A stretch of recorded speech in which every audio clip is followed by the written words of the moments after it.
Hello everybody, this is Dr. Eric Hahn here from Oasis Chiropractic in Cottage Grove. Everybody that we've been talking to lately has been talking about concussions.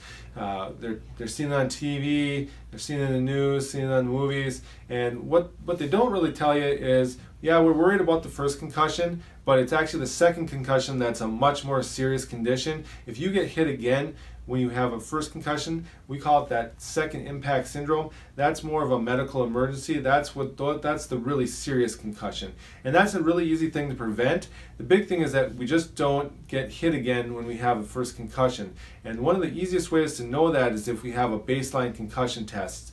And so I'd really encourage you to get a baseline concussion test if you haven't had one. Imagine this scenario, you're at a football game, your kid's playing, the game's on the line, it's the fourth quarter, your kid gets hit, he lands up in a pile, he comes off the field talking about, my head hurts or something hurts.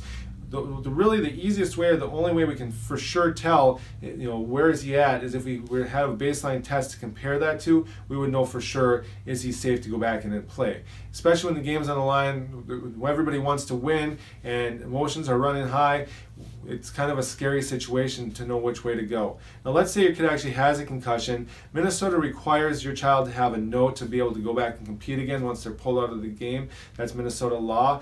And so in order for us to write a return to play note and to ensure that your child is safe, it's really helpful to have that baseline concussion test. Then we can compare the before test to the after test. And we don't have to worry about, is my kid telling the truth because he just wants to go back and play? We can actually measure to find out, yes, he's back to his pre-injured status, he's ready to go back and compete.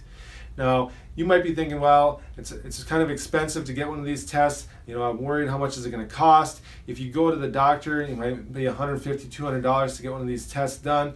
What we've done is we made it very affordable to get these baseline concussion tests for our athletes. It's just $27, covers all the baseline tests that we would need, and then we'll know for sure where are you at starting to go back. So if you just click the link below, you'll be able to get your reduced rate for that baseline concussion test.